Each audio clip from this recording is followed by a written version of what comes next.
This evening. Hello. Okay, I'll give it some time before I start talking. I am talking already, but I'll give it some time. Hello, everyone who's joining us. Let me check. Hello. Yes. Hello. Who's joined us today? It's Friday. Hello, Rochelle. Yay, Rochelle is number one. How are you, Rochelle? Good morning, good evening, good afternoon. How are you? I hope you're good. Hello, Ngozi. How are you doing? Mofelola, good evening. Laulu, good evening, and thank you for sharing. Laulu, you're fabulous. You didn't even wait for me to say share. Thank you so much. Hello, Shegun Chinwe, how are you? Adeolu, Adela, Miss D, how are you? Hello. Hello, guys. Thank you. As you're coming in, please share, please. Thank you.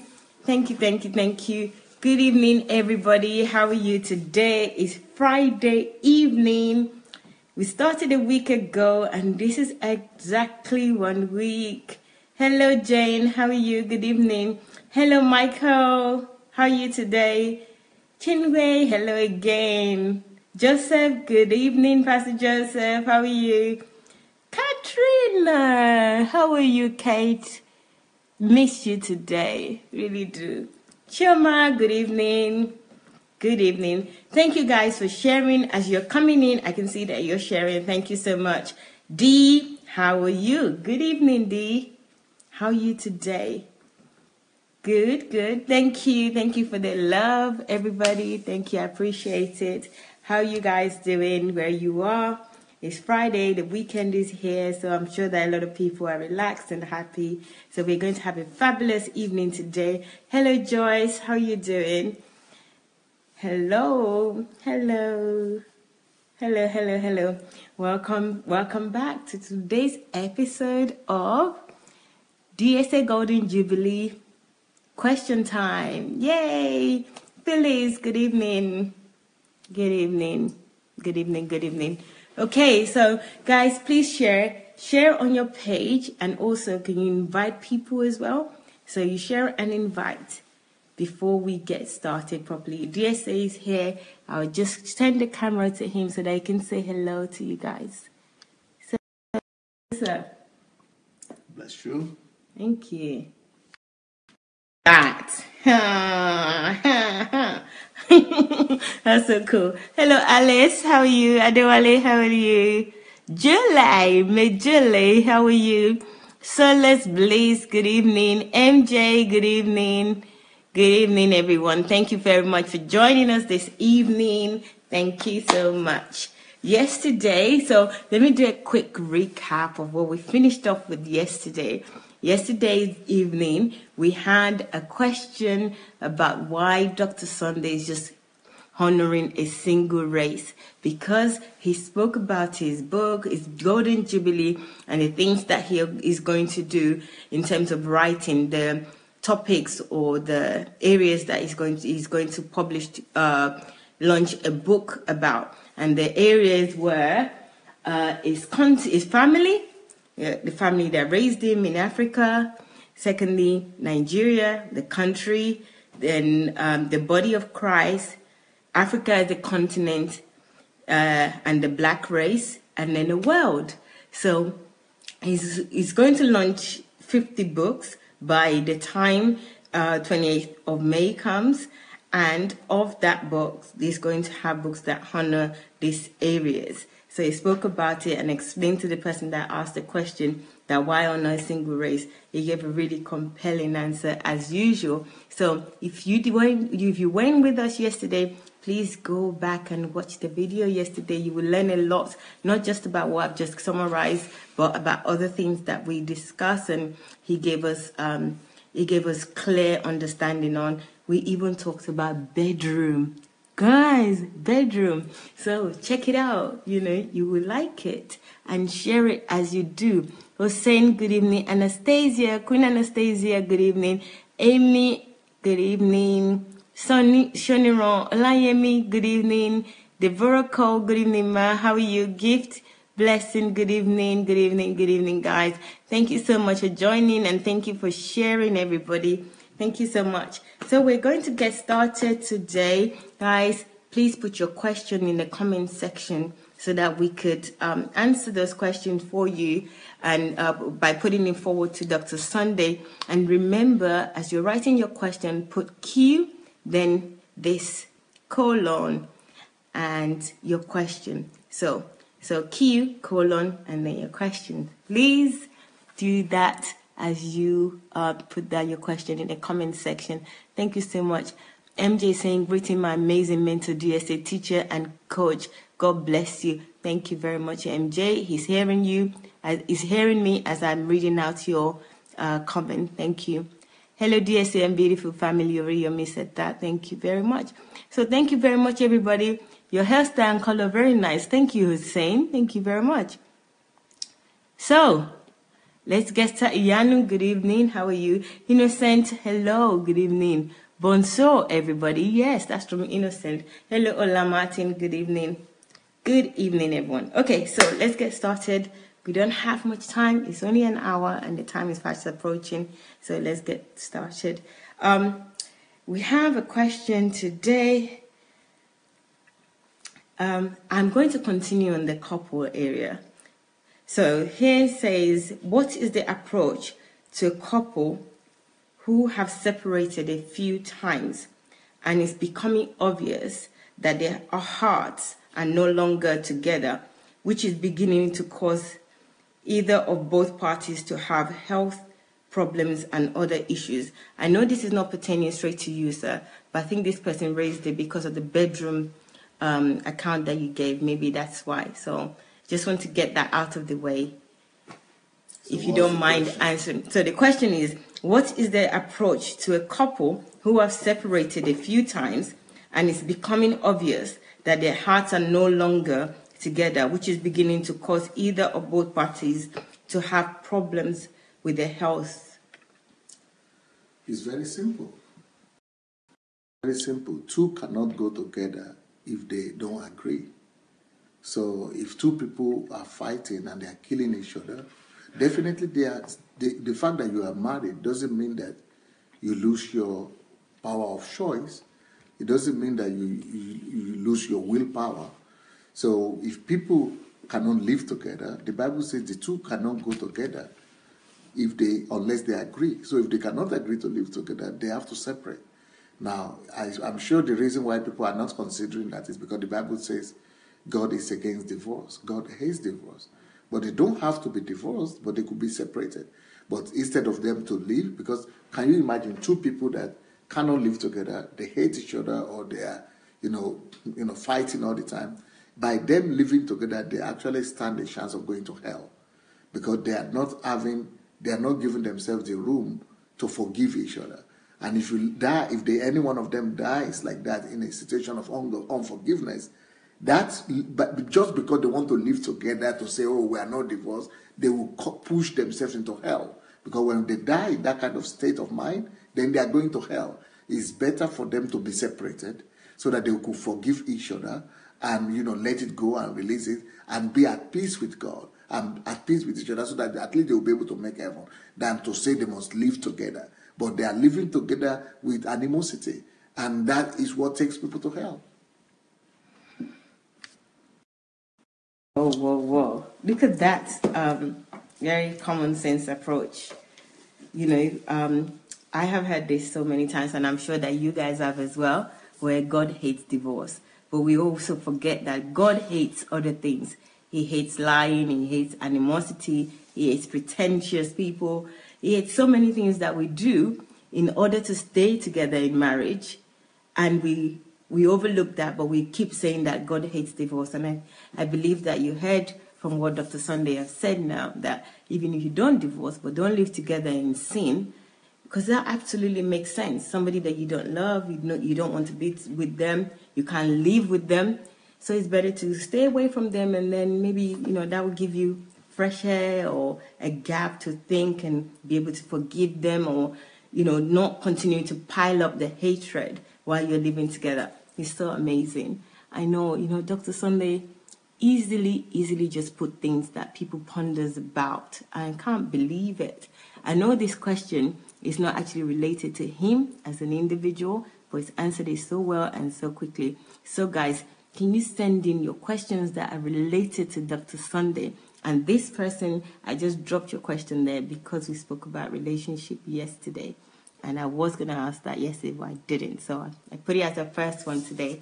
So guys, let's go. Send your question. So remember, write Q and then colon and your question, please. Thank you. So,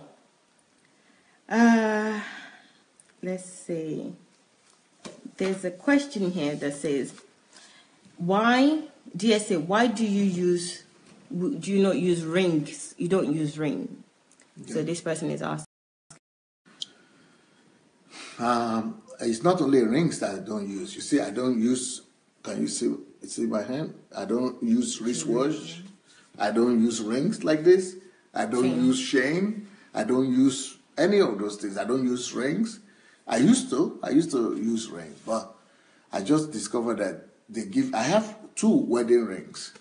I have wedding rings in the house, but each time I go to the restroom and I need to wash my hands, I will have to take the soap. And when I take the soap, I have to take it off all the time, or the soap is hanging there, all kind of. Then when I want to bath, we just eating, it's just not for me. I am married in my heart. I love my wife. I do what I need to do. I appreciate her. And then removing it 10 times a day when you go to sleep. Wake up and then put it. I just got tired of it. So I'm just a practical person. It's not practical for me. The same thing with the wristwatch. It's not practical for me. Removing it, water, all those things. I don't have time. I want to do things that are productive, that are expedient, that are, result-oriented, that are enhancing my life, not things that are hampering me just because of tradition. Oh, what will people say if they don't see your ring? Oh, what will people say if they, and then each time I fast, they falls off because I lose weight. Then this time I put on weight that is too big and I want to remove it. I just have too much trouble with those rings and stuff, and I remove them. I'm not interested. I'm interested just in result. Yeah. So that's why I'm not having rings or chains or wristwatches. Right. So how do Pastor Bosse feels about this? Because, you're married to her and traditionally people wear ring. I know you're not into tradition, but I'm sure other people are thinking that it's not just about you because you said I. So how does Pastor Bosse feels about this? We were never having an agreement with Pastor Bosse that I was going to wear the ring. There's no agreement like that. The ring is about, if anybody makes a big deal or makes noise or causes strife because you don't wear a ring, it just shows that you have a bigger problem than the ring. It shows that you have a problem of trust in your relationship. But if you don't have the problem of trust, if you trust each other, the issue of ring doesn't even arise at all. Well, look at that. Again, it's simple. First of all, there's no dogma. He doesn't fall for this tradition or what people would say. He just wants to get on with his life, get on with the things that he needs to do without worrying about ring and all the challenges of all these juries. So he's creating his own world. As you already know, it's nothing new to you. Dr. Sunday creates his own reality. And it doesn't go by dogma. So whatever the tradition says or whatever the world says that needs to be done, it doesn't necessarily go by it. It goes by what is right for him and what God says. So in that respect, ring, that's why he's not wearing ring, and that's why he doesn't wear ring. And secondly, the fact that Pastor Bosse actually haven't said anything about it, it shows that there is trust, and he said also that if somebody is worried about you not wearing ring, there's a bigger issue than the ring. Which, it makes sense. Can you believe it? It makes total sense. Not that I was expecting anything less. So, yeah. Thank you, guys. Thank you for sending your question. Please keep them coming as I ask these ones that are here. So, this question says, Oh, this is not about you, but it says, how are you? I think this has got to do with the Nigerian Transformation Project, but it says, how are you impacting the French-speaking country, especially the African ones? I don't even know what I'm impacting, what I'm not impacting. I am just here doing what I can do from where I am. Let God do the rest. Let the Holy Spirit do the rest. And people who are interested. So if you are interested in me imparting the French word, do something about it. I know Erica in Cameroon who wants to do something about that, who is translating my books to French, and some of my messages to French. So, anybody that is interested in French-speaking world, let them do something about it. It's not my problem. I'm releasing everything. Let other people take it from there. Interesting. Hey guys, that's an opportunity there, wide open. If anybody is there that is a French speaker or is in one of the African French-speaking country, that's an open door of an opportunity, which is that he's impacting his world. You're hearing him now, so you can take the step to extend the impact. So if there's anything that you want to do, or you have any suggestion, any ideas, put it together for the French-speaking African countries. So go ahead and take the cue right now, take the step. So there you go, impact your world. It doesn't have to be Dr. Sunday that does it individually, but the impact that is putting through you, you can extend that to those countries. Yeah? So I hope that's cool with you. Another question, sir. This is an interesting one, which says, what do you miss most about being young? Given that your age now, what do you miss?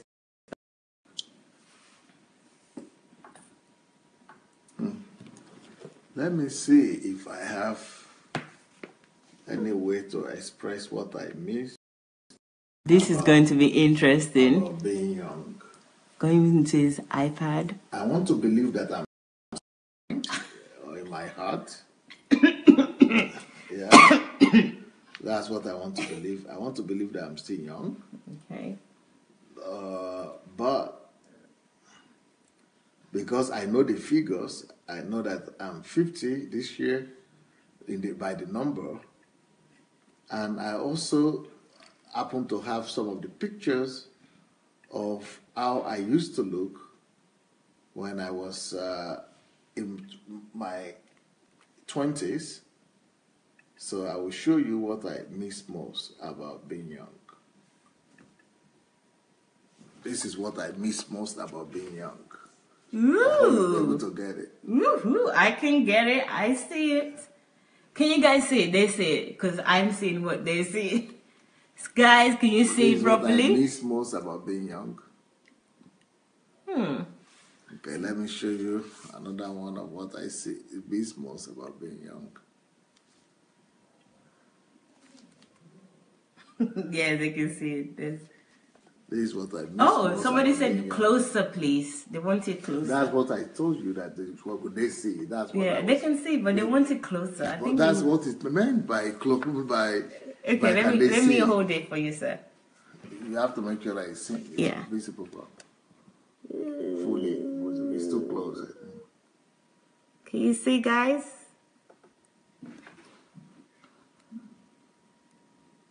Yes, that's what it misses. That is one. Yeah. Let me show the first one again there. I see. Now there is another one. Show them what I miss about being young. Look at this one. Do you believe? This is Dr. Sunday. Look at that. Oh my God, someone said, oh. Wow. Wow, CDSA, oh. CDSA. Admire, please, DSA volume. Okay, I'll do that. Can you show the first one again, please? Okay. One with the muscle. What I miss most about being young. Look at that. Look at that. There's a lot of laughter. Whoa. Guys, look at that. Thank you, thank you, thank you. So what is that? It means the youth, the athleticism, the youth, and the dynamism. So I'll probably say that is what I miss most about being young. Well, let me keep on showing them some things. Oh, somebody says Iron Man. Yeah. Arnold Schwarzenegger. Take it now. Okay. Who is this? Wow. I think this one is my favorite. Like, really young you. Can you see, guys?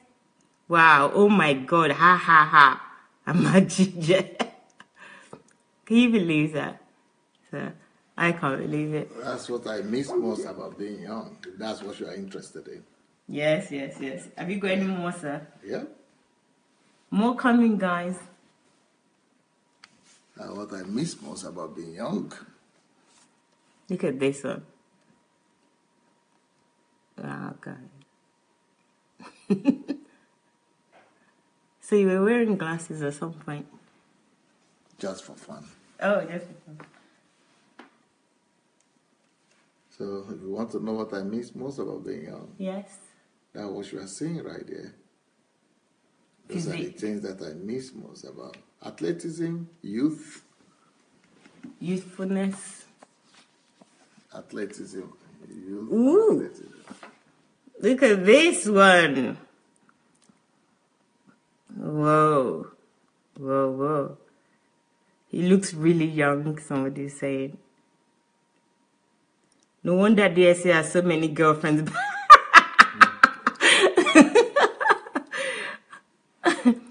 A commended glass. Somebody said, so, you know, a commended glass. You know, you go recommended glass. Boy, oh boy. Somebody say, boy, oh boy. That is what I miss most about being young. Oh, look at this one. He looks shy and wow. Wow, wow, wow. I like this one as well. Oh. So, have you had a good look, ladies? And some gentlemen?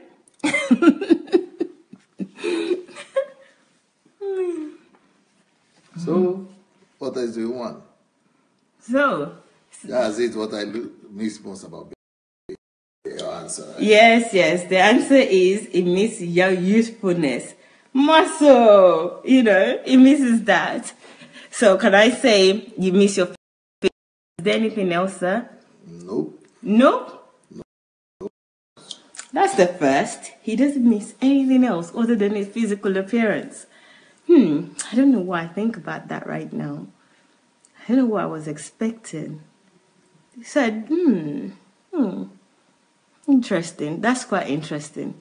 What? Nothing, that you don't miss anything other than your physical appearance. Not physical appearance. I'm not saying physical appearance. That was not what I said. Well, that's what I see. That's what you say, but Yes. that's not what I You see, sir. I said the athleticism, Okay. the dynamism, and the youthfulness.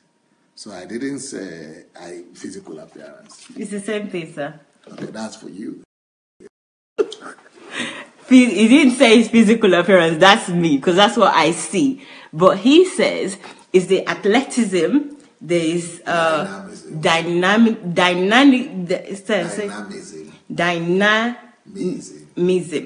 Being dynamic. Don't let me go into my. So he misses that. But I can't see that. All I see is hot boy, physical. That's all I see. Sorry, sir. That's all I see. And I'm sure that's what you guys see as well. So, who you got to say? Oh, so bless Pastor Bosse, somebody is saying. Because of that. But Pastor Bosse is the one who made me to stop doing it. Is the one who made me to stop building muscles. Because she didn't like it when we met. Oh. And she told me to stop it. She didn't want the muscles. I think it communicates more of physical strength, like frightening to her, like threat. So she would rather just have me without the muscles. And that's why I stopped. I stopped doing the sports because of her. Oh. It's interesting. Most ladies like guys with muscle. Well, I guess Pastor Bosse is not like most ladies. So that's another thing that's peculiar about her. You know, she says, stop that, put it away. I just want a normal man. That's really interesting. That's interesting. Yes, I wish she was here right now. I want to ask her about that. Because most ladies, as you know, ladies, am I right? It's like you want the guy with the muscle and all that, and she's like, cut it out. Yeah, that's interesting. I will ask her that one day. Maybe I might do it live. If I don't, I will ask her, I'll remember. Okay? All right, another question time is, it says,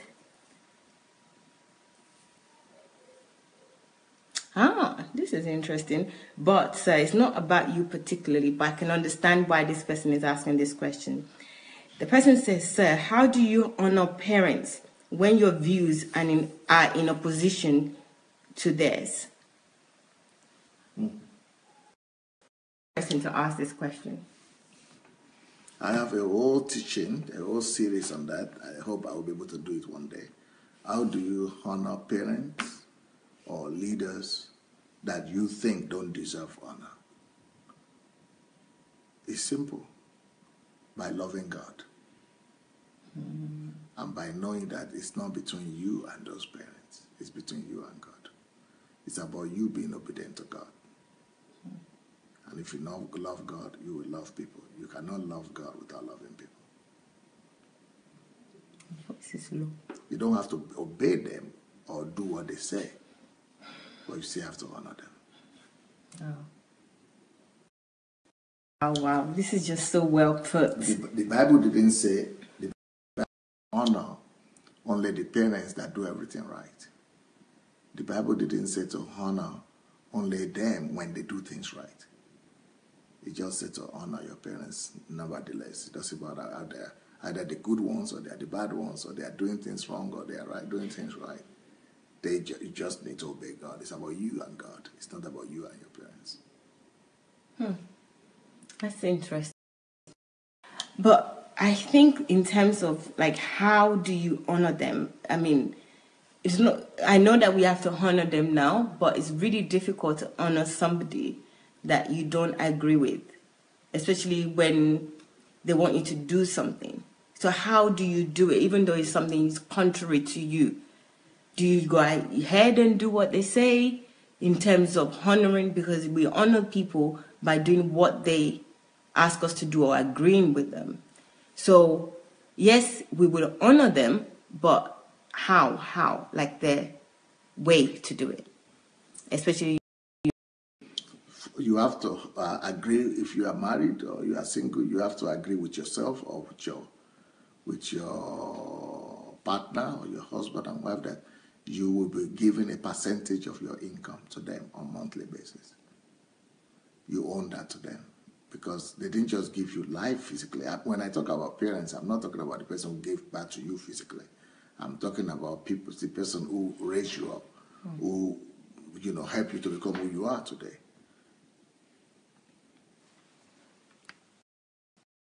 So I'm talking about who contributed to who you are, to your development. So you have to, think of, at least money is the simplest way to express your gratitude. Money is the simplest way to appreciate them. But apart from money, you also have to listen. You have to, show them reverence and respect in, visiting them maybe once in a while when you agree, sending them greetings, good wishes.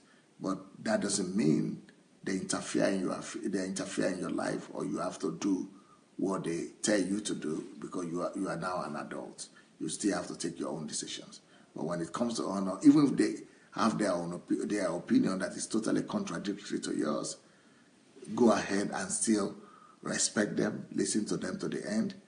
With honor, you could tell them no or why you will not do it, but it shouldn't affect your respect and honor for them nevertheless. Thank you. So there you have it. You still have to respect your parents if you don't agree with them or they don't agree with you. And financially support them, agree with your spouse, and support them. And thirdly, you don't actually have to do what they want you to do because you're an adult. You can make your own decision, but you have to respect them. So honoring them is not necessarily doing what they said that you should do, especially if you can think and you know that this is not what you want. So, and also, finally, your parents is not necessarily the one that gave birth to you, but the one that raised you and contributed to your life. So that's important as well. So it's not because they gave birth to you that they're your parents, but because they look after you. So there you go with that. I don't think we can expand that any further. So let's go to the next question. And the question is, who is your DSA? The person says, who is DSA's main mentor? How do you approach your mentor if you disagree with them? So there are two questions in one there. Okay. You know, if you know my history, you will know that God has raised me up in a very unique way. I was born again by watching one of the pastors in Nigeria on television. I gave my life on TV. Then I attended that church in Nigeria for 6 months only. And not, I attended the branch of the church in another state. And so I never got to know the headquarters or the pastor, the senior pastor, but I left the country in 6 months' time. So I was only a believer in Nigeria, in Africa for 6 months only. I was never even a church member because while I was in Nigeria, I wanted to become the church member of that church. I was not qualified to become a church member because I was a new convert and all that, all kind of, things. So I couldn't become a church member there. I couldn't even become an usher there. There was an history connected to that. But I think God did that.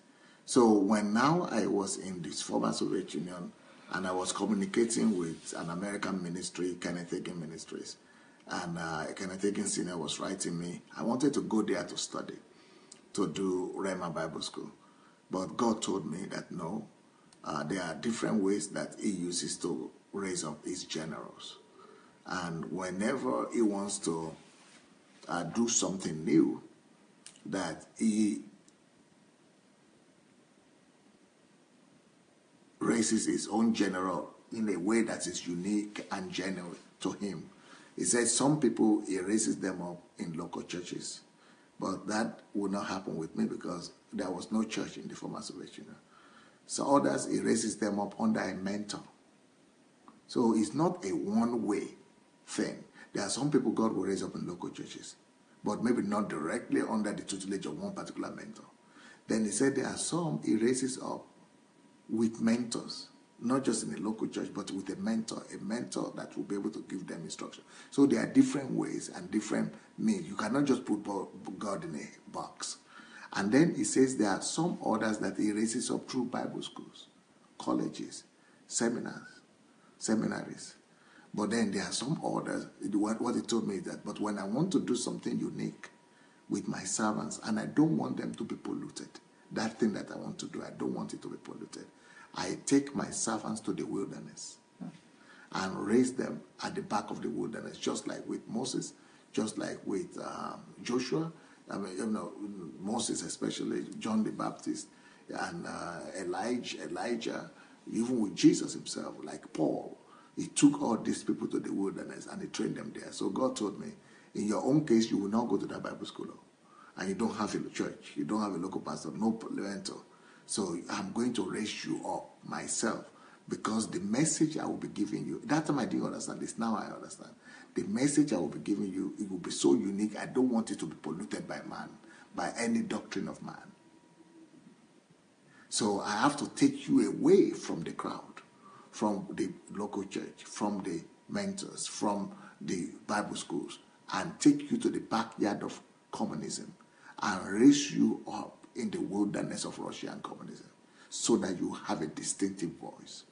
Can you imagine if I had been subjected and submitted to the rule of how things have been done? You wouldn't have the same DSA that you are having today. Wow. That's just an eye-opener of an answer, because I know, and I've heard so many times of other pastors when they talk about pastors that don't have mentors, and if they don't have mentors, then it's not good. It's like not having a father. How can you be born without a father and all that? And this explanation from DSA is another eye-opener, because I have actually judged and also dismissed people when, I think they don't have a mentor. But you cannot box God. Like DSA just said, you can't box God. He's unique, and he raised him up in a very unique way. So that's really interesting. I'm grateful for that response. It's an eye-opener for me. So I hope you guys also feel the same. So let's see. Faith says religion suppression. Yes, I think this is in relations to the answer you've just given, sir. Let's look. I'm just trying to read some comments, guys. Rochelle says, wow, we're so thankful. I tell you. Okay, I will do. Okay, they want more volume, sir. So I think you and I have to give them the volume. Then you have to probably move closer to me. This person, Phyllis, says, my heart's desire is to love as you have thought and reflected. I have tears. That's very touchy. Amen. Phyllis. A pastor just said amen. Dr. Sunday just said amen, Phyllis. DSA, please, how about this? Okay. There's a question here, sir, and I think we should answer it because this person is pretty up twice. She said that how about those parents who actually gave birth to you and didn't care for you at all? How about them? Can you move that closer to me? Sure. In my own situation, my mother gave birth to me, but she was not there for me. It was my grandmother that was there for me. So my grandmother, she's my mother, she's my father, she's the only parent I know. I love her to death, and I'm ready to do everything for her or anything for her. But with my mother, I didn't even have any feeling for her. Just like any other woman that goes in the street, I didn't even, no feelings at all. But since I now have discovered that she's my mother, so what I did was that since God has blessed me and raised me up, I just did the same thing. I was giving her financial help. I was sustaining her because she was married to another man.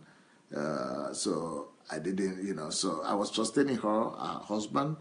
Then she had my siblings from the other marriage.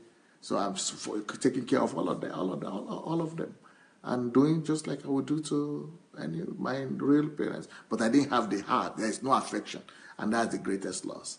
To have the affection is much more powerful than to give the money. But I would have liked to do that with the money, with the heart and the affection. But there's nothing I could do about it because it was not there. I was not there. I love her just like I would love you or any other person. No mother-son kind of affection. But I will still take care of her and do all the things I need to do. Honor her. It's hard to hear you say that you didn't have affection for her, because even for us, I feel like you do have affection for us. You care for everybody. Yeah, I'm talking about affection of mother-son with the one I have for my grandmother. I'm saying, there is something you have. There's a connection you have with your parents, which is totally different from what you have that I have, for example, with my wife, or that I have with my children, or that I have with all of you. There is something you're supposed to have. Okay. Something of, native, something natural that you are husband, they are your children, they are your mother. There's something different there. That's maybe the word affection is not the right word, but connection kind of. Okay, that's what I meant. Okay. Thank you. Guys, there you go. So with the person that asked that question is that you still need to take care of the person. You still need to look after them and make sure that you respect them, you honor them in a way that you can, you know. So, but you don't have to force anything. Just do the right thing by them. Even if you see a stranger, yeah, and it absolutely makes sense. If you see a stranger that is in need, you would help a stranger, as God says we should love each other. So in any case, regardless if they took care of you or not, you still have to respect them, help them if you can, and in ways that you can. Okay? So Dr. Sunday is a perfect person to answer this, and you know, he gives it 360 degrees answer. There you go. Okay, let's ask the next question. It's this question, sir, is not particularly about you, but I hope you don't mind. That says, what is your advice to a person or a woman who have been hurt and hates to be showed love because of how badly they have been hurt? They have their partners, but are so much afraid of "I love you." I thought I should ask you this question, even though again, because you've experienced all these kind of things in terms of, rejection, and I think that's why this person feels comfortable. I think I'm trying to represent you as well as I can. So, sir, would you be able to answer that question? It's a question. Okay, let me rephrase. The person has been hurt in the past, and because of that past hurt, they find it difficult to love, even though they have a partner and they don't like to hear "I love you." Yeah, I think first of all, person has been hurt in the past, and as a result of that, you don't want or you don't like to hear the word "I love you." Then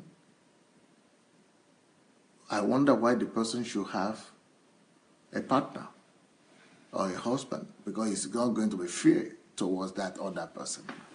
So you are now allowing your past, and because of your hurt, it's also egocentrism. You are allowing your own selfishness, your own selfish pain, your own personal pain, to now deprive another person of what he deserves. And he deserves to be loved, and he deserves to also be able to express his love to you. So if I were you and I was hurt in the past, and I know that it's possible, and men hurt women a lot, and if you are really sincere, and if you really want to be sincere with yourself to the end, you have to say, I don't like hearing this word "I love you." I've been hurt so much in the past, and so I will not tolerate any other person in my life. It will be fear, because if I tolerate another person in my life, I will not be able to be totally myself and to totally give to that person what he deserves to have. And I will not even be able to give him the opportunity and the freedom to even love me and express to me his love the way I would have desired. So if you truly don't like that word "I love you," then you should have just locked it up, shut it down, shut that aspect of your life down, and don't enter into another relationship. Otherwise, you are bringing hurt to another person, which is the same hurt that you don't want to express yourself, and you don't want to experience yourself. OMG. I wasn't expecting that at all. I was expecting sympathy for the person that has been hurt. And it makes so much sense. Look at that. You don't want to be hurt. You've been hurt in the past, but you're in a relationship and you're not allowing that person, or you don't want to hear the person express what normal relationship expresses. Wow. I wasn't expecting that. And we do it a lot. We do it. It's all about us being egocentrism. Forget about that. If you don't want to be loved, or you're afraid of love, then stay on your own, or get yourself healed, then go into a relationship. That's actually fairer. Oh my God. I need a minute. I need a moment, guys. I really do. Because, I was seriously, I was expecting a totally different sympathy. Oh, has got to help you, pray about it. No, not Dr. Sunday. You know that. with me, right? I just don't understand. It never ceases to amaze me. It's like every time, every day. I don't know if you guys feel the same way. Every time he comes up with new things and new answers, new ways, new understanding, new wisdom. Really, I've never seen anyone like this. Can you believe it? Okay, enough of me and my ranting. So, seriously, so if you're not happy, you're afraid, please go and get yourself healed. Work on yourself before you go into a relationship. Because what you don't want to happen to you or you're afraid of, there's no need for you to give it to somebody else. Wow. Or to allow it to happen to somebody else through you. Wow. I'm shocked. I'm happy. I've learned. Thank you. Thank you, sir. So, people should go and share the message. yes. Guys, please share this. This is so interesting. Please share it. Share it. Thank you. So, okay, I don't understand this question, but I won't ask it yet. Somebody's saying that if you must have leisure or pleasure, how do you do that, DSA? Leisure or pleasure. Do you understand that, sir? I don't. Yes, I understand. Okay. Your time for me is a time when I could be having fun with people, eating, drinking, but at the same time learning. Having fun, like one time I took out, after our HMT class, I took out our team to go on a visit to a place where, I'm going to have my birthday, and we're just, walking and sightseeing and doing excursion, but also, just fun time like that, but also learning at the same time. I don't like to do anything that is not progressing me, that is not making. So if I go to a party, I want to be learning there. So they could be doing joke or everything, but it also be educative. I want to, if I'm going to, swim or anything, to do anything that needs to be done, I must combine it with learning and exchanging and interaction, or that is probably what I would say my biggest leisure time is. Okay, what about pleasure? That's pleasure at the same time. Okay, I actually witnessed this leisure time after HMT, guys. It was really nice. We went out, we had a good time seeing the place, talking, just chilling around Cape. It didn't even feel like Cape, really. I think I spoke about it. I did a video about it. And if I haven't, or you haven't seen it, it will be posted. It's about Dr. Sunday's venue. So if you go on YouTube, which is Sunday Adelaja Official, it would have the title venue, DSA Golden Jubilee venue. So check it out. That place is really nice. And if you're joining us for his birthday, which is from the 26th of May to the 28th of May, which is his actual birthday, it will be fantastic. You will be attending the venue as well, which will be on the 27th and the Saturday. So I can't wait. I cannot keep calm. I like parties. I cannot keep calm. It's DSA's Golden Jubilee. Okay, guys, calm down. I'm calming down. Right. This question says we're going back again to the issue of relationship, the person with the love thing. And this person says, what about if the woman realizes that she feels this way after marriage? So she didn't know that she was hurt. The hurt is affecting her until she was already in marriage. How would she deal with that? I think I have an idea, but it's for you, it's not for me. So I'll let you answer that, please.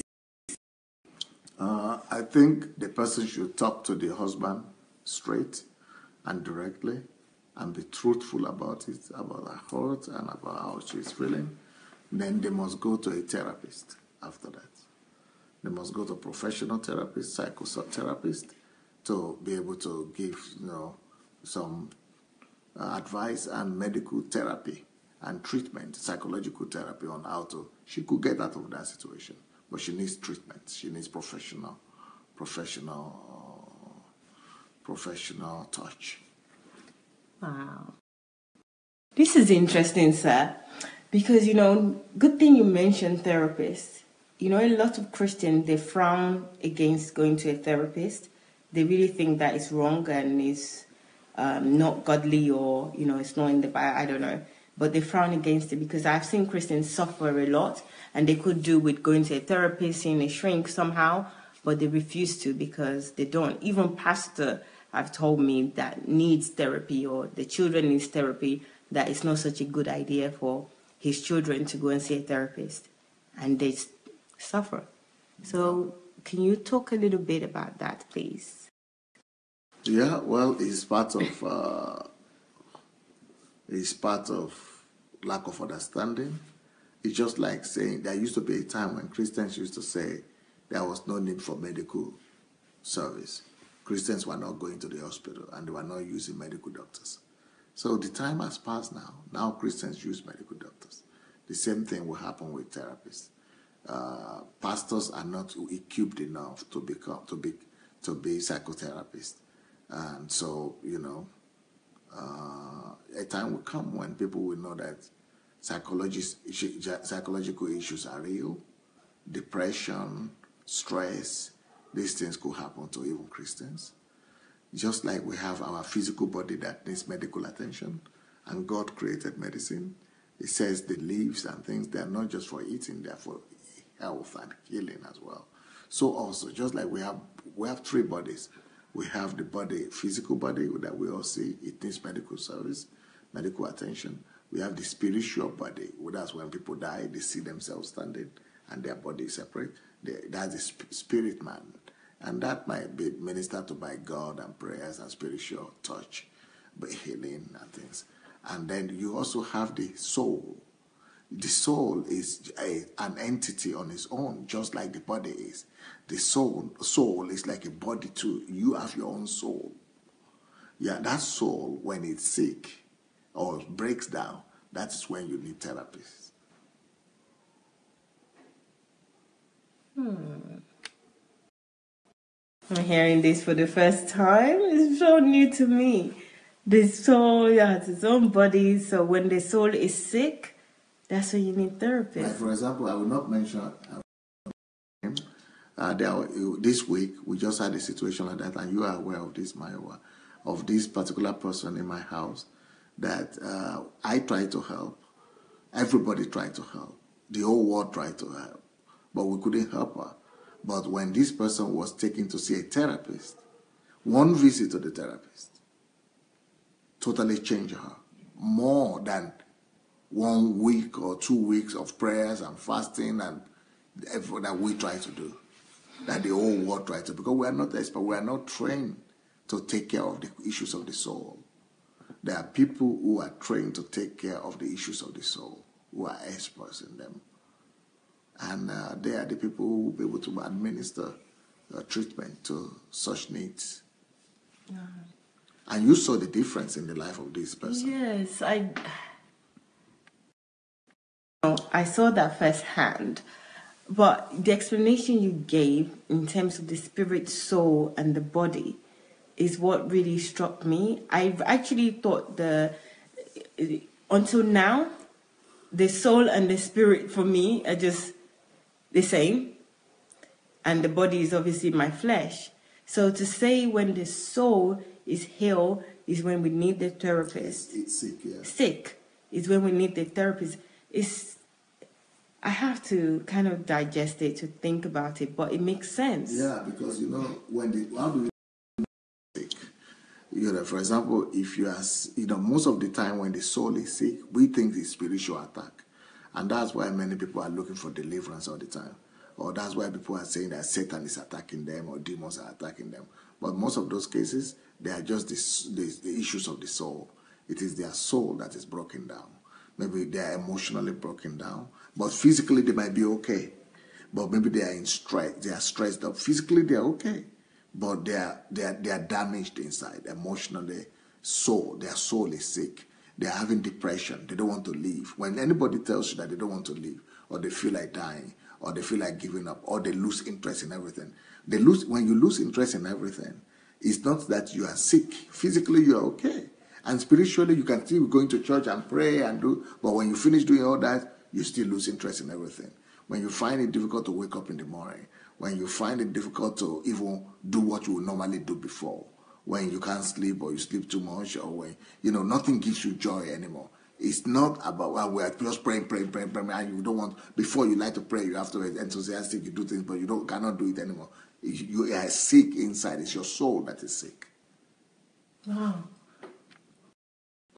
Oh my God. I can't believe this. This is something new totally to me. Okay, right. So do you have any teaching, anything on this? Because Yes. I really need to get this. It makes so much sense. So, oh my God. Guys, it's your soul. All this, okay. I've never done it, so I've not got there yet. So maybe one time we'll be able to get there one day. This is like brain open. This is amazing. It's your soul that is sick when you go through all those things. I can't believe that. I've never thought of that. I thought soul and spirit are the same because they're not tangible. And then your body, obviously, I know it's your body, your flesh, but to say it's your soul that is sick. Wow. This is so profound. I can't wait for you to teach on this. I really need to learn. Wow. You know how many people will benefit from this? This might also be linked, like Dr. Sunday said, to needing deliverance, thinking that you have spiritual attack. Right now, the psychologists, psychotherapists have discovered a new word, a new terminology that is called psychosomatics. Psychosomatics is what it means. Psychosomatics, it means this when the soul is sick. That is when you cannot find any physical disruption in the body. You are not sick, but you are not well. And it's not that you are demon possessed or your spirit is sick. You are be a Christian, but you are okay as a Christian. You know God. You could pray. You could go to church. You could be a pastor. You could be a pastor's wife or a pastor. But maybe you just gave birth, or maybe you just went through a stressful time. It could be afterbirth stress. It could be pregnancy complications or something. It could just be life. It could just be tiredness when you're just weary of everything. And physically, you are not tired. You could have good movement sometimes, but sometimes you come back into the deep hole. It's like you are in a hole and you are limited. It's like you are bound inside. So when all that happens, it's your soul that is crying for help. It's your soul that is tired. It's your soul that needs attention. So it's called psychosomatics. So this psychosomatic situation, people are going through it every time. And people will just tell you, go for deliverance or and you go for that deliverance, you get even more frustrated. They are doing, you just get irritated and annoyed, and you just go out of church, and then you don't even want to go to church anymore because you hate church, you just stop going anywhere. It's because of people are in depression. And a lot of parents have children, especially children have their soul sick when they are in their teenage age. When they're teenagers on their puberty time, that's when people don't understand them because they are sick inside. It is the time of the sickness of the soul. So, and instead of the parents to try to understand them and talk to them and give them professional help, because teenagers have depression, they have teenage depression. But we just begin to say, go and pray, go to church, do this, do this. We put all necessary pressure on them until they just walk out on us and go to the world. Jeez. Guys, wow. This is something else. Can you believe yesterday when Pastor was talking, Dr. Sunday was talking about developing himself in different areas, not just as a pastor, that he understands everything. You might underestimate him, but look at this answer today and what he's given us. I mean, I've been in church for so long that, nobody have ever explained something like this to me. And everything is usually spiritual or is physical. And everything, the antidote to everything is just to pray. Not even thinking that it is God that actually gives those people wisdom to even be able to help you. they develop themselves. They're inspired by God as well. But look at this answer that is just given over this issue about the soul. Is the soul that is actually sick. Have you ever thought of the soul being sick? Wow, wow, wow. I feel so privileged to be here and also to be doing this. Wow, this is something else. Thank you so much for this answer. I can't wait for the day that is going to do this topic so that we can all learn more, because we need to. The number of people that have been destroyed, the people that are suffering even right now. Guys, please, can you share this? Please, please, please. Please share this, because somebody out there, especially this part of it, somebody needs it. Somebody needs to understand, hear this, and know that it's a soul that is sick. They're not having spiritual attack. They're not having demons chasing them. There's nothing about that. It is just a soul that is sick, that needs help. Please, I feel like, I don't know how I can spread this enough. Please, guys, help us out. Help me out. Help your girl out. Share this, please. Somebody needs it. Thank you. Thank you very much. So, we're running out of time. We have actually run out of time. But let's ask one more question, sir, please, if you don't mind. Okay, for the person that's asking me about their congratulatory message, please send it. I don't mind. I will take it. I know I gave a deadline, but it's all right. You know, I'm in a good mood, you know. So send it to me. Send your congratulatory messages, and I will still upload them. Thank you very much. So, sir. Yeah. Oh, this person that's asking about divorce, I'm two minds, but let me ask it anyway.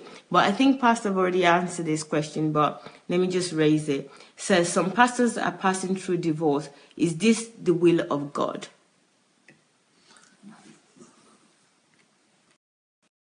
There is no way divorce will be the will of God. Divorce is never the will of God. God is against divorce. God hates divorce. But they are what they call it, permissive will of God and their perfect will of God. So I would say divorce is not. It might be a permissive will of God, but it's not a perfect will of God.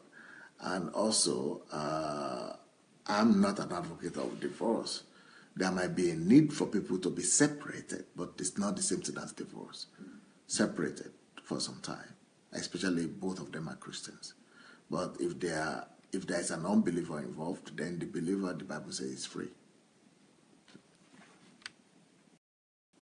Well, there you have it. You heard the permissive will of God and the perfect will of God. So if you're in a relationship, you're in marriage, pastor, whoever you are, and it's not working out, permissive will of God. They may be. So quoting Dr. Sunday is may be. This may be the permissive will of God. Okay? So for all those religious people that are out there, don't go and quote him that says you can divorce. Okay? I know what you guys get up to. But well. It's all fun and game here. We love having Dr. Sunday. And so honestly, simply with so much wisdom, I cannot get enough. Obviously I can't, because you see that as soon as he answers a question, it's like my head is just open. It's like the light bulb just comes up. So guys, I thank you for your time today. I just want to keep it an hour. We've just gone over an hour. So again, we'll see you same time tomorrow. We will see you. Keep your questions coming. Let's add it to the list and ask him the questions. So keep it coming. Thank you for all your lovely comments. Let me read some of your comments quickly before we go. Thank you so much, guys. You've been amazing this evening. So, who do we have here? Thank you, Pastor. Somebody is saying, Omiye Mary said that. Onye Mary, sorry for not pronouncing your name correctly. Pastor Nikki, you can watch it later. I can't scroll very well. Queen Elizabeth wants us to cut some of this answer questions and answers so that it can be listened to separately. Hello, Pastor Natalia. Not deliverance, but new knowledge. Yes, that's it. Church shift. Somebody, Theophilus, said that. Psychosomatic. That's what Pastor said in regards to the soul. So check it out. That's a good one, Jane. Thank you for writing it down so you can check out, start reviewing, studying about psychosomatic. Yes. Share, please. Thank you guys for saying to each other that you need to share. Mountain of Ignorance, Elizabeth says, part 2. Oh, finally some common sense and not mumbo jumbo. Hingledy, pingledy. Anastasia, thank you. I think that was regards to your answers, that finally some common sense. That's so true about teenagers. A young boy shot himself some days ago. Oh, God. Gosh. Nkiro. Wisdom is profitable to direct. Ignorance is deep. Thank you, Oluwatoyin. Profound teaching, Winfred said, sir. Religion has been killing souls. Yes, it has. Thank you, Julie. You feel your prayer is not being answered in church and frustrated. Yes, that's true. You do, Faith. Thank you. Life event can trigger soul sickness. Yes. Thank you. To my understanding now, I know the difference. There's a book, okay, by Watchman Nee, Open Me Up to the Truth, the Spirit. Okay. Thank you, Former. Elizabeth, clapping for you, sir. Amazing. That's Julie. Your soul is the seat of your mind. Adeola, good evening. Millions of people needs it. Thank you, Elizabeth. Please share this. And share it with your groups as well, even on WhatsApp. Please do. Lack of motivation and unwillingness to carry on is soul sickness. Yes, Chinwei. Wow, that's true. That's why I love DSA, Elizabeth. It's got love. Soul is where emotion takes place. So I agree with DSA. That's from Joyce. Wow, DSA, you are a genius. That's another one from Faith. Good evening, DSA family. Just joining, going to watch later. Thank you, Patty. How are you, Patty? Thank you for the lovely comments the other day. I appreciate it. Thank you. Wow, Mary said.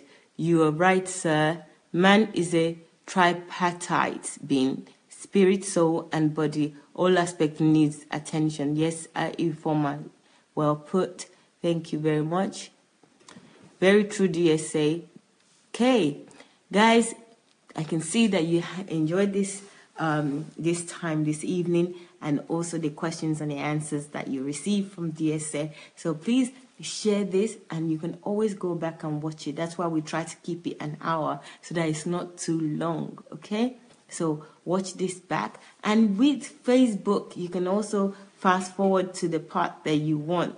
But I recommend personally to rewatch the whole thing. It's only an hour. You can do it while you're doing something else. So give it a go and share with people. Share on your page. Send it to your friends. They need this, especially about the soul and about something else, and about relationship and about marriage and about everything. I need everything. Send it all, please. No, but just what concerns me.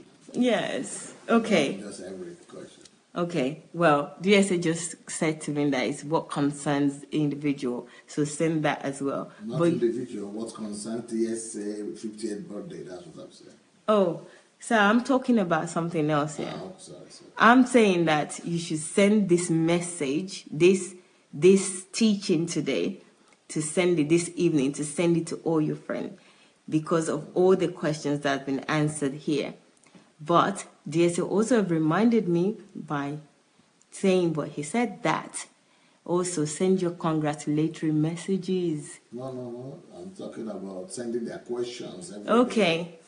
Okay, we're getting our wires crossed, but send your congratulatory messages, right? Send your questions for this question time for tomorrow, and send this video when we finish to your friends, to your family, to people that may need it. So there's three things that you need to send. There's quite a lot. Send your comments, your questions, send it to us so that we can put it on the list. We've still got a few days to go, so get your thinking cap on and send your comments. Secondly, send your congratulatory messages to me, and then I will make use of it the way I should.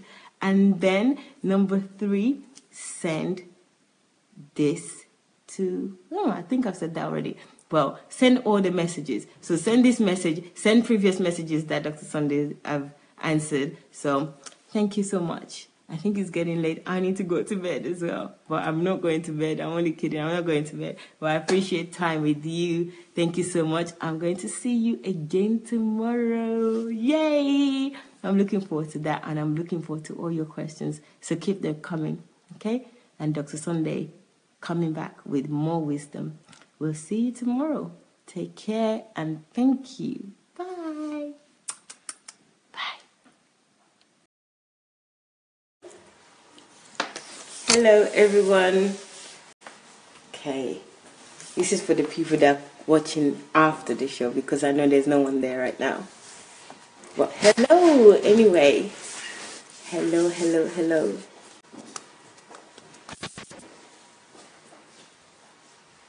Who's joining us? Who's going to be the first person?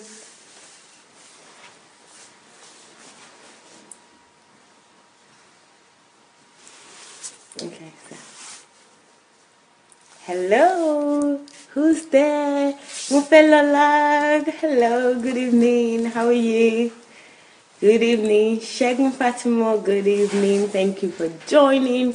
Elizabeth Ali, Queen Elizabeth, how are you? Gregory David, thank you. And Gregory, thank you for sharing already. I can see that you're sharing. Theophilus, Anne-Marie, good evening. Jumbo, good evening. Winfred, how are you? MJ, how are you? Good evening. Please share, guys, as you're coming in. Welcome, welcome this evening. It's always a pleasure to have you. Thank you for joining us this evening. Thank you, guys. Elizabeth saying good evening, sir. Good evening. And she's saying good evening, family. Good evening, everyone. Please share as you're coming in. Happy 50th birthday, this DSA. We love you in Canada. That's from Winfred Akan. Jane, good evening. Saying good evening, DSA. Hello, hello, good evening. Good evening, everybody. Matt Kitten, hello, how are you? Thank you for joining. Thank you, guys. Olajumoke, good evening. Good evening. It's going to be a great evening.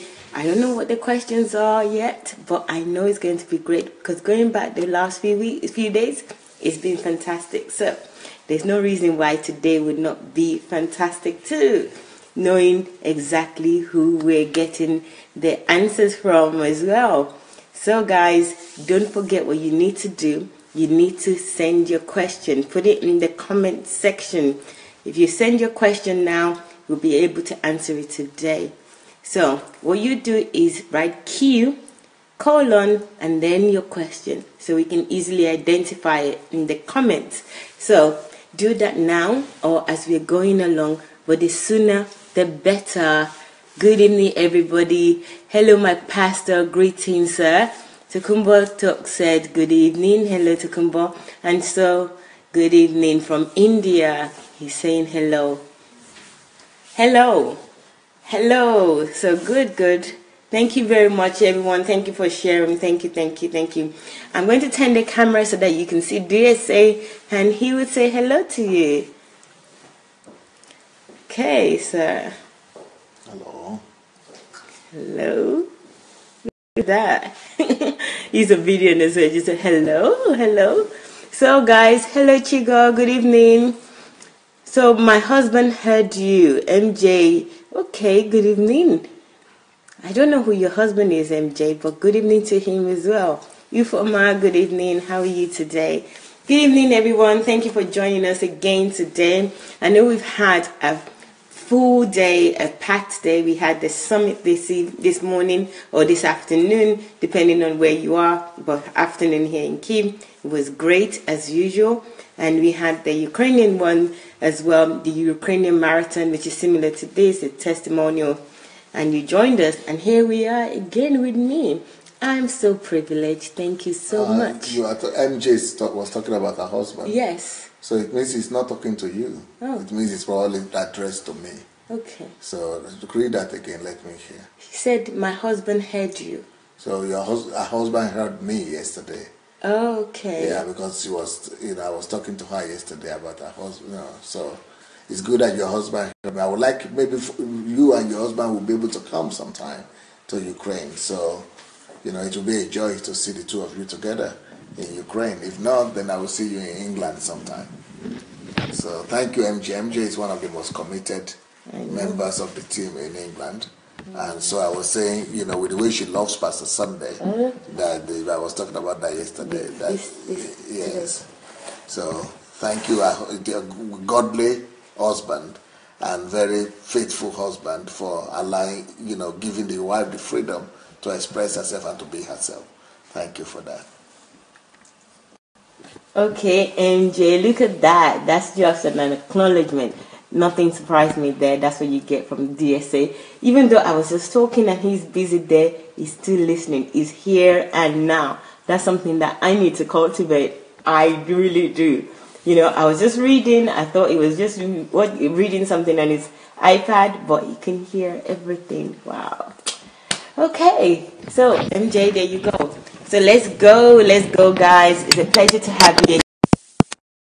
And please continue to share. I can see that you're sharing already, and I appreciate that. So let's go with this evening. So yesterday evening, we finished really well, as usual. We always finish well. There were a lot of questions that really shocked me with the answers. I shouldn't be shocked, but again, I was shocked. Not because they're bad, but because they're eye-opener, light bulb for me, and I believe for many people as well. So one of the biggest questions for me was about our body and what makes us as human beings. Our body and our spirit. And I really didn't know that when our soul is sick or when our soul is ill is when that can be treated, and it can be treated by psychologists or even as a Christian. I thought that wasn't something that you should do, see a psychologist, because I've heard so many pastors say in the past not to see a psychologist or stay away from them. So it was really interesting the way Dr. Sunday gave the answers. And if you haven't heard or you didn't join us, please watch yesterday's video. There's so much there. Yeah, we talked about family, we talked about parents, honoring parents. We talked about Dr. Sunday's young self and what he missed, and he showed us pictures, which was really interesting. You need to check out the pictures. His face hasn't changed much, but hey, he's getting old now, so his body's changed, but well, things have changed, but his face is just still the same. And you'll be surprised to see some of the pictures. Actually, there was a question about the pictures, which was that who was standing with you in one of your picture. I think is the one that you told us in Moscow. I've seen that picture before, and somebody asked who was standing with you. So on that note, if you didn't join us yesterday, please go and watch that video after this session. It's really, really interesting. There's so much in it. It's packed with information. Some things that would open your eyes and would enlighten you, will free you as well. So check it out. And sir, so who was with you in one of the pictures? You should know better by asking that question. I should know the answer to it, or I should know better? You should know better. That is out of place, because the time is gone, because I showed so many pictures where I was standing with different people, and so there is no need for that. Okay. Just ask for interesting picture. Okay. And even if I say who was standing with me, what would that give the person? Okay. This is one of my own usual question asking that doesn't even give you anything. But the person that asked, you heard, even though you didn't see him because I didn't turn the camera, but he said it wouldn't make any difference by answering that question, because you wouldn't know who it is anyway, even if he said who it was, number one. And number two, that there were several people in the picture, in different pictures, so it wouldn't make a difference. So I understand the time has passed, so we should just move on. So that's DSA for you. It's not going to do it just for the camera to be nice. He will do what he needs to do. So that's part of him. So let me ask another question. So that one is gone, right? Another question is, This person said that they studied you, that you don't write something before you speak or teach. How do you remember all you have to say, DSA? First of all, it's important for you to embody who you are and to embody the content that you speak about. Some people speak about something as information. They are giving out information, but I don't give out information. I'm speaking out the content of who I am. I'm not learning something to say. I am not thinking of what to say. I am just exposing who I am. I'm only speaking about things that I've embodied, things that have become part and parcel of me. So I don't need to think. I don't need to know the questions ahead. I don't need to write anything down. I don't need to, to prepare beforehand for some of these things. They're already part of me. Now, I prepare when I need to do series of teachings or something like that. But otherwise, I just speak, what is already part of me. That's it. Okay, there you have it. He speaks from what is inside of him. So there's no need to write them down because it's his content. And he remembers them. He's got good memory, so he knows because it's coming from his well. So it's a straightforward, simple answer, which is that is his content, is inside of him. He remembers what he needs to say. He embodies what he needs to say. Is his life, so he can easily speak what he needs to speak. So I hope that answers your question. I have a follow-up to a question yesterday, sir. And that question was about what you missed about your old self, your younger self, not old self, your younger self. And you went on to say, your athletic self and showing us the pictures. But I was thinking about it. You said that Pastor Bosse didn't like your physical self. We all know, well, as a woman, personally, I feel that it's not right sometimes to not want somebody for who they are, because that's what you miss and that's what she doesn't like. So what I'm trying to say here is that I usually object to somebody saying that they don't like me or to be in a certain way that I like, and I feel like they're trying to change me. So I was thinking about that well, she met you this way and she doesn't like you to be athletic and have the muscles. So how do my question would be like, how do you kind of deal with that? Because I don't know where to strike a balance between, I want to do something for someone because I love them and also not changing myself. So that's my question. First of all, this was at the time when I was getting married. I was getting ready to marry Pastor Bosse. And she didn't look for me to marry her. I looked for her. And when I found her and I was convinced that she's supposed to be my wife and I wanted to share her life with me, then she is not a slave and she doesn't have any obligation to just accept me or say she wants to live with me because of anything. So she told me the things that she doesn't like and the things that she would like to see in her husband. So if I am so desperate enough to marry her and to make her to give me a positive answer, I have to remove it. The onus is on me to remove the hindrances that are standing between me and her heart. So if these are some of the things that she doesn't like and that could hinder me from winning her heart, I would rather get rid of it but attain my goals. So it's my own choice. I could say, okay, I want to remain who I am, but then go your way. That's a very expensive choice for me. I would rather give up on the sports and the muscles than lose on the person that I feel should be my wife, and I'm not regretting that. But when I talk about the thing I'm missing, I don't mean that I'm missing it like I'm thinking about it. I'm just showing it as the difference between who I was, how I was, and I am now because of age. It's not because of Pastor Bosse.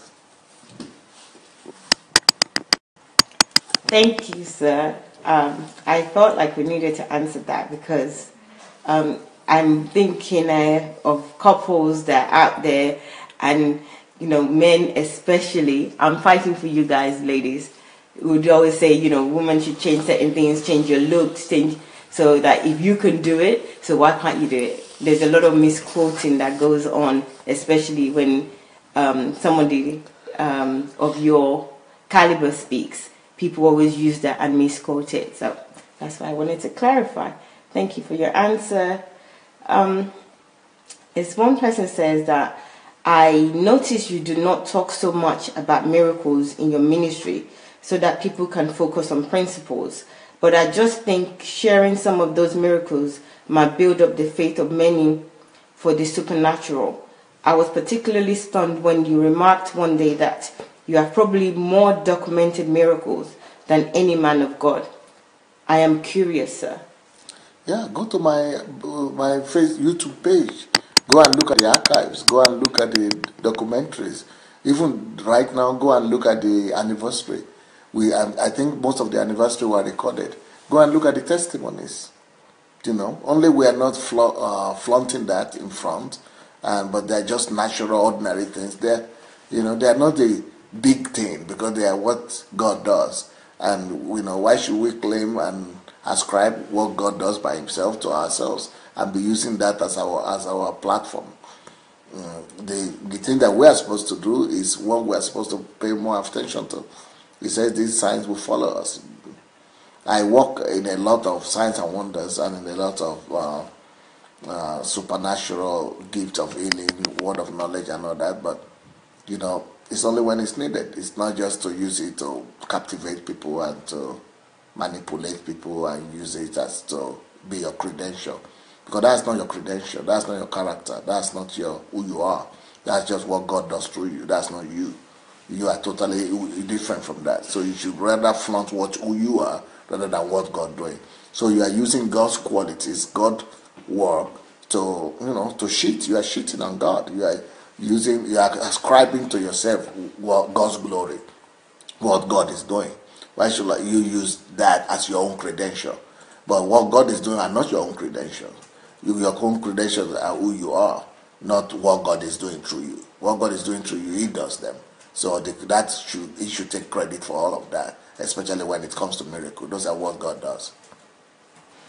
And if you listen to the audio messages, my audio messages, a lot of them say have these testimonies. And,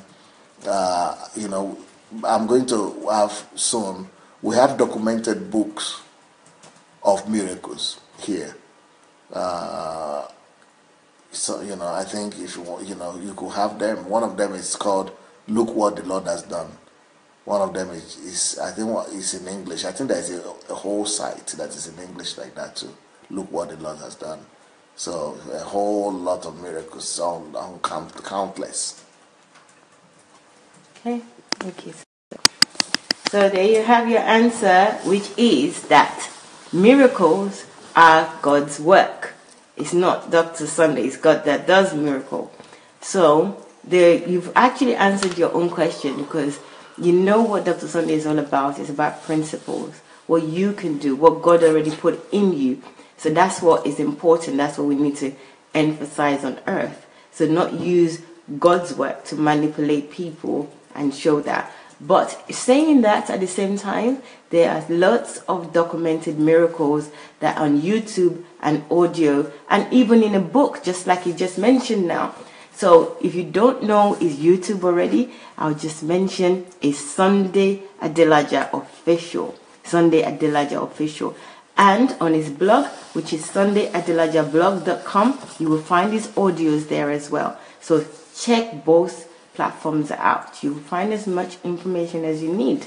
So there you go with your answer. I hope you're satisfied with that. So let's move on, sir. There is this question which I think is a bit interesting. This person said, with so many learning, and following. Pastor Sunday, is there any way all of us can expedite the release of the court mess? I am looking forward to his total freedom. So looking forward to your total freedom. Well, that's not the question to me, is it? It's the team, it's the people, right? Okay. Right. But can it's you... to all of you to deliberate on. It's not to me, I guess. Okay. Phyllis, let me know if it's to Dr. Sunday or not. I thought it was, but from reading the question, he's identified that it's not for him. But sir, can you answer it? There's nothing to answer there. What can I answer? Is there any way that we can speed it up? I don't know. It's no idea. Okay. Pray if you want. There you go. Pray if you want. Did you hear that? Pray if you want. Either way, I think Dr. Sunday is happy and satisfied with the way God does things in his life. So either we pray or we don't pray, he knows that what God is going to do in his life is going to do it. So I think that's what his answer is. He's here. If he doesn't agree with me, he would say. But he also said that there's nothing to answer there. That question looks like it's not for him. And I kind of think that it's not for him actually, because it says, what can we do? So it means that the group of people. Okay. Anyway, that's gone now.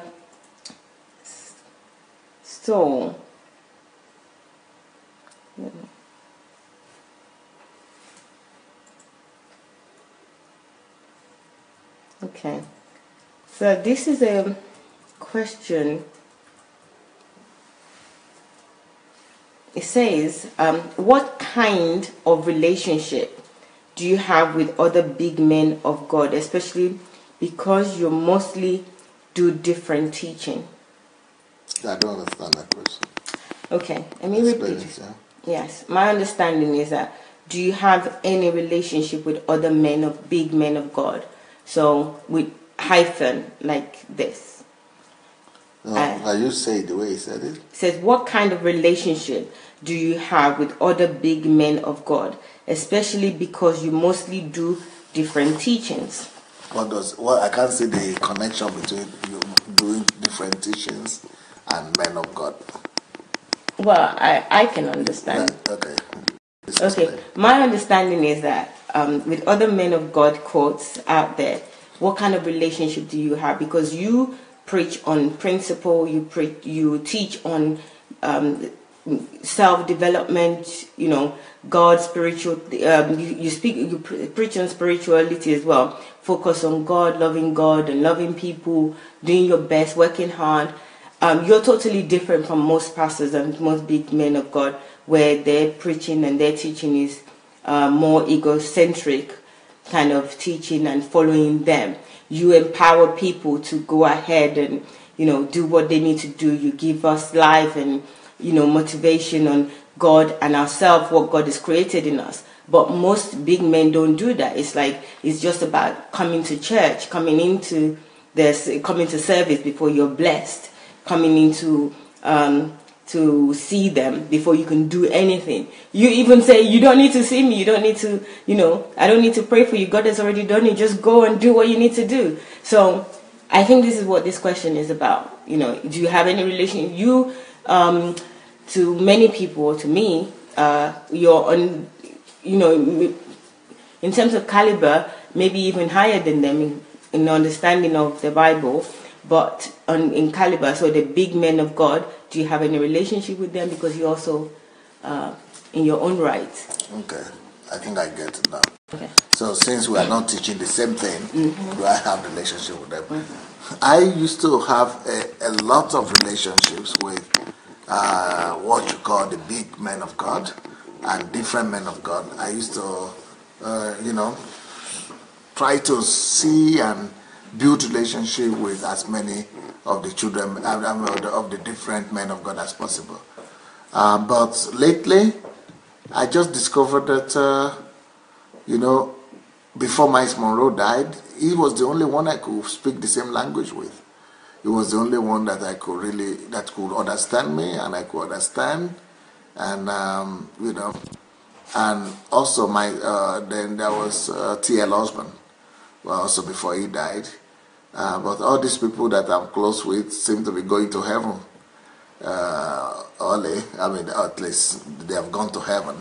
So other people, I know them, but I try not to build close relationship with people who don't carry the same value system with me. I say, hello, hello, we know each other, hi, hi, hello, like colleagues. But I try not to be too close to people that, that are having different value systems, that are having different emphasis in ministry. I don't want some people to contaminate me, and I don't want to copy some of the things that other people are doing. I used to go to America. I tried to, build relationship with a lot of ministers there. Some of you have seen my video, one in the American church when I was in America. But I discovered that a lot of them, they are concerned about totally different things. Unfortunately, most of the people I've met, and most of the pastors that I know, they are more concerned about the budget, about the crowd, and about property. And I discovered that, we are moving in different directions, and we have different emphasis and different concerns. And so I'm not keen on building close relationship with the traditional mainline pastors and men of God, so to say. Thank you, sir. Thank you, sir. I hope I did justice to that question. This is just my thinking from reading it, but I love the answers that Dr. Sunday has given. He's from his point of view and what he believes. So he doesn't want anybody to contaminate his value. Not that I think anybody can do that to him, because he's from the inside. Yes, thank you. Not that I don't think anyone can do that, but even still, he's still careful, still cautious of who he associates with. So if you don't have the same value, he stays away, which is wise. I expect nothing less. Do you? No, I guess you didn't too. So there you go. Right. There's a question here.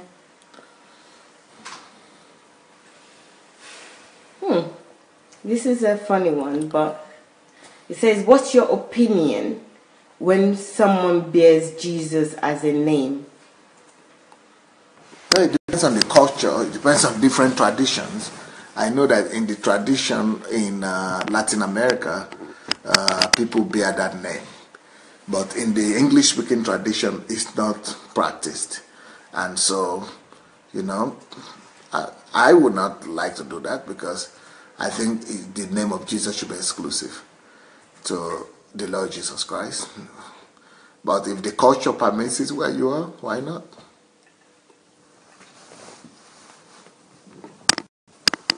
Right? I don't personally, he said, not me, not my what. Dr. Sunday doesn't think it's necessary, or it should be the name for Jesus Christ. But he understands, if that's your culture, Latin Americans, that's their culture, they bear the name Jesus, why not? It's not a big deal. So there you go, a simple, straight answer. Love it. Okay. Sir, somebody asked that, what advice would you give your 15-year-old self?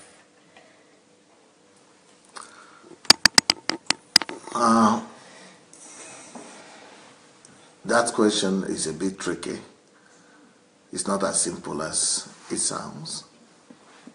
My 15-year-old self, you mean to say the way I was at 15? Or the way you just assume I'm 15, or to somebody who is 15? No. Let me say, what I think it means is that now at your age, sitting down with your 15-year-old self. So let's say there's two of you, your 15-year-old self and you now. What My advice? 15-year-old when I was 15. Yes, when you were 15. Not imaginary 15. No imaginary 15. When I was really 15.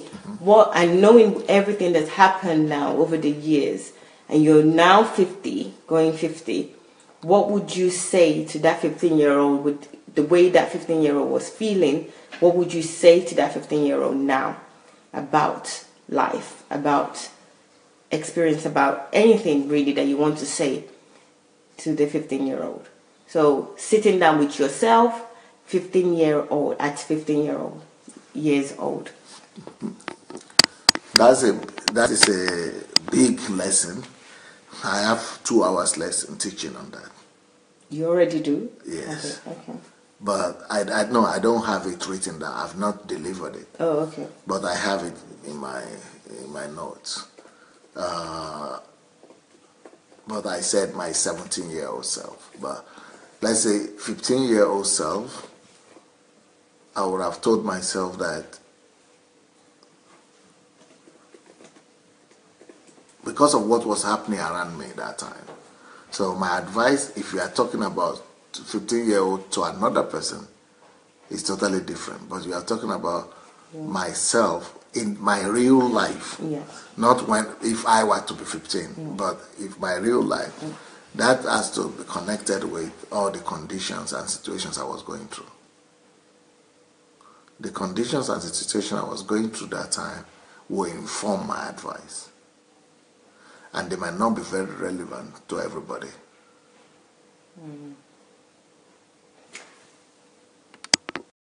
Well, it's about you, sir. This is a question about you. So I think some of those, obviously not the 2 hours, but some key points that you will give your... Yeah, my 15-year-old self, it will not be 2 hours. The one I have for 2 hours is what I will advise, what I wish I had known at 15, which means not in my real life 15, but what I wish I had known at 15, or what I could advise a 15-year-old person. But if I were me, if my own self at 15, I would have advised myself to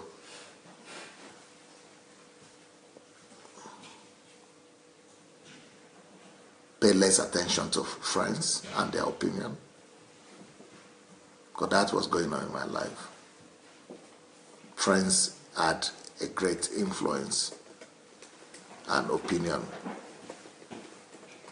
over my own opinion about myself. I would have advised that I copy less of my friends, follow them less. And their opinion was not really as important as I thought they were at that time. Number 2, I would have advised myself to follow my grandmother more.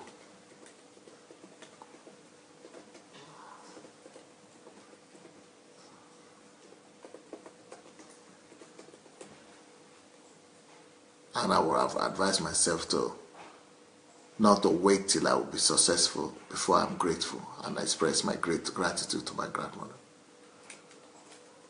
Because I waited till I will grow up and could repay her back for all her sacrifice for me. Then she died without me growing up before she died. So I missed the opportunity to express my gratitude to her. I could have done something more when she was still alive. Next point, I would have advised myself to begin to study much more harder and much more focused. I started to do that only when I was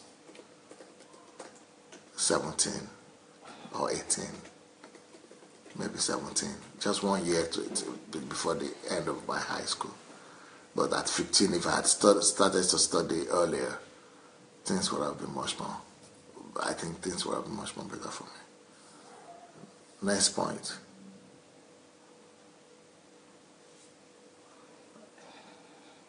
I would have wished I could be saved earlier.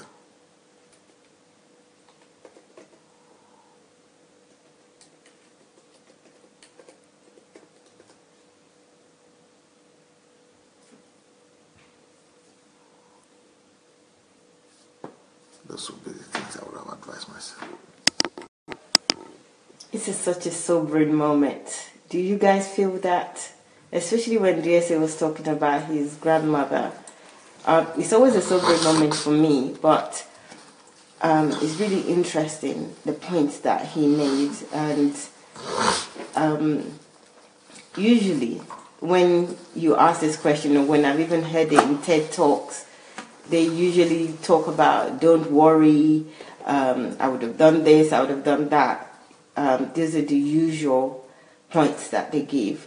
But this is really interesting for me, to pay less attention. So I hope if there's any young person there or anybody that have teenagers, to please show this video to them or get them to watch this video.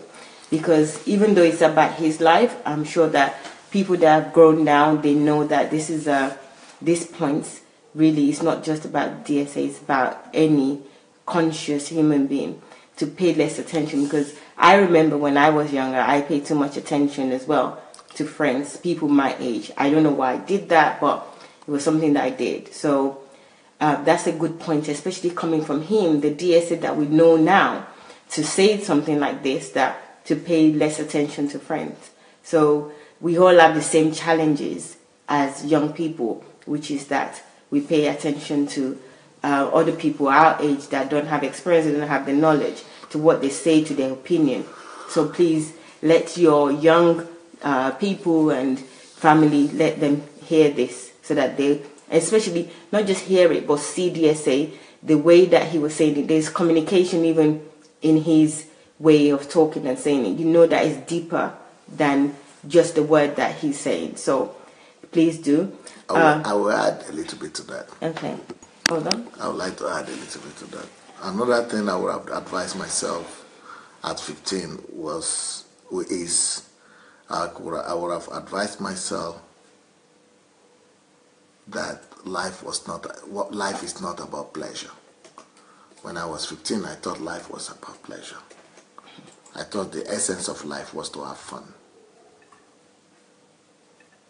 And I thought life was about fun. I could have taught myself that, no, life is not about fun, but life is about purpose. And anything it will take you to accomplish that purpose, you have to do it. Even it's going to be pain, sacrifice, hardship. You need to do anything it will take for you to make sure that you are pursuing goals. Another thing, so life is not about pleasure, it's about purpose. And then the final thing I think I would have advised myself when I was 15 is that I was not inferior. So people around me at that point, I never knew that I was the same, that I had the same potential as other people that were around me. I thought the people who were excellent students, who were doing well in classes, that they were better than me, that God created them smart and wise. And I was not created to be smart and wise. I thought the people who were from rich family in the neighborhood, or wealthy family, that God created them to be wealthy and well-to-do, and that God didn't create me to have that, and that we were not chosen to be wealthy. Those people who are well-behaved, I thought God created them to be well-behaved, but not me. So I never knew that geniuses are not born, and that geniuses are created by hard work. I didn't know that I could create my own ingenuity, that I could become a genius, that I could do anything, I could become anything, that nobody is better than me. So that's why I'm writing that book, No One is Better Than You. I have a book that is going to come out on my 50th birthday. It's called No One is Better Than You. But nobody told me that no one is better than me when I was growing up, because I saw all the people around me better, so how could you say they were not better than me? Thank you, sir.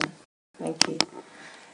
Wow, these answers, they're really, really, really touching.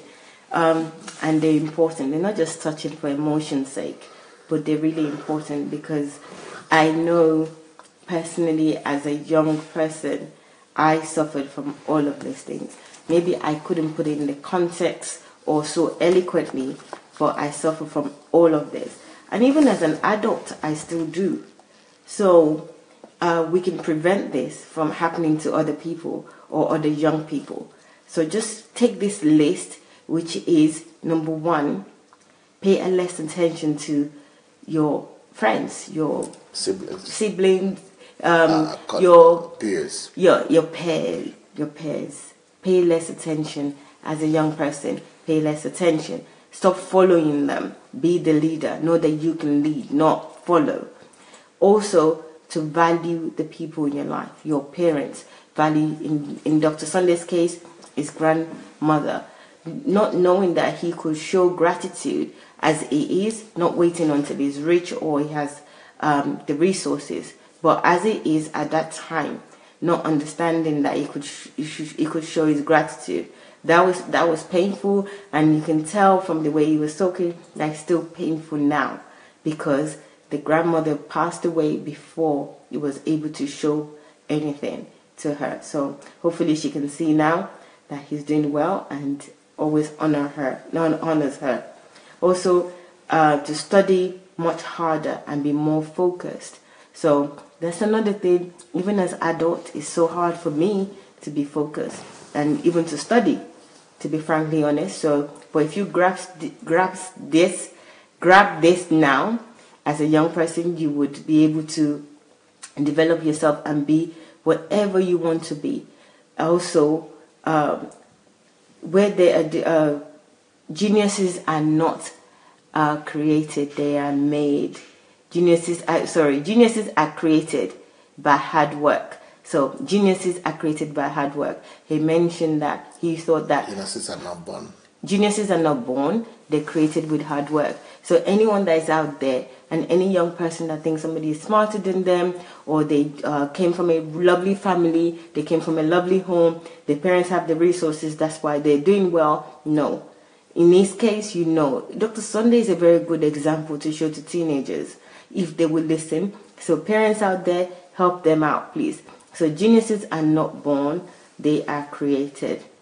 And also to understand what life is about. So life is about purpose. It's not about pleasure. It's about purpose. So understanding your purpose at a very, very early age. So help your children out with purpose. The book, Who Am I? Why Am I Here? is a very good book to help with purpose. I read it and I'm still reading it, and I'm reading it over and over again until I'm in my purpose that is just screaming out of me. So please, please, please go back to this video, write it down in a way that is suitable for you, that can help your children and let them understand this. This is really great. Thank you, sir. Tell them to share. Yeah. So guys, sharing time. Can you please share? Please help other people. Share, share, share. And you can write something as you're sharing as well. So maybe you could put a topic, or you can put your own definition of what you're learning right now. So click on share, but click on write, where you can write down something. You can write geniuses are not born, they're created. So you can write that through hard work or anything else that you prefer. So please do that, because people respond when they see something that you've written, Okay. So there's the question here. It says, this is not about you directly, user, but I think maybe you could help with this answer, with an answer. It says the Lord rested, Genesis 2:2. Please, dear, say, what does it mean? Is it possible for the Lord to rest, or it means Jesus ceased it from working at some point? I don't get it. So it says in Genesis 2:2 that the Lord rested. And okay. What does it mean? Is it possible for the Lord to rest, or it means Jesus ceased working at that point? Okay. No, that statement doesn't mean that that God was taking a rest physically. God doesn't need a rest because it's a spirit.